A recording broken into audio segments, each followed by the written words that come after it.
Comment on passe de la sécurité pure à l'expérience digitale des employés? C'est pas juste passer de la sécurité à l'expérience numérique des employés.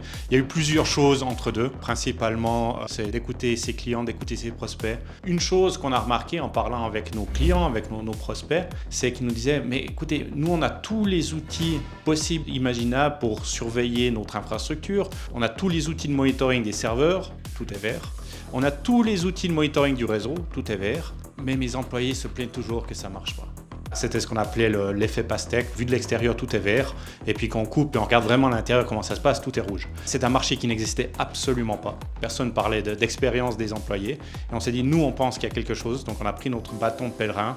On a parlé avec beaucoup de prospects, beaucoup de clients, beaucoup d'analystes. Des différents points de vue avec des personnes de tout horizon. Et ça, c'est très enrichissant. Ce sont aussi des personnes qui font, qui sont dans le réel et qui partagent une certaine réalité du terrain. Et ça, c'est ce qui est de plus enrichissant. J'imagine que votre quotidien a profondément changé. S'il y avait, comment on pourrait qualifier ce changement, comment vous l'avez vécu?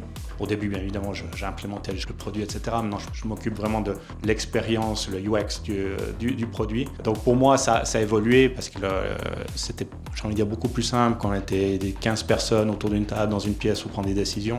Aujourd'hui, ça prend des jours, des semaines, voire des mois. Est-ce qu'on est obligé de partir aux États-Unis pour être en quelque sorte pris au sérieux financièrement? Je pense que la Suisse a un très très bon bassin de talent, même si on doit engager beaucoup à l'étranger. Mais on est obligé, comme je vous ai dit, on a des bureaux aussi à Madrid et en Inde, parce qu'en Suisse, c'est compliqué de trouver assez de talent. Donc nous, on se voit plus comme une entreprise globale. C'est important de parler à l'audience qu'on avait aujourd'hui pour montrer que c'est possible d'avoir une telle aventure en Suisse et si possible de donner l'idée à d'autres personnes de se lancer dans cette aventure. Est-ce que vos agents IA vont détruire ce fameux support informatique? Alors je dirais l'IA pour nous c'est à 3 niveaux. C'est l'utiliser pour nous en interne dans l'entreprise pour être meilleur, pour être plus productif. Après bien évidemment on utilise beaucoup d'IA dans le produit.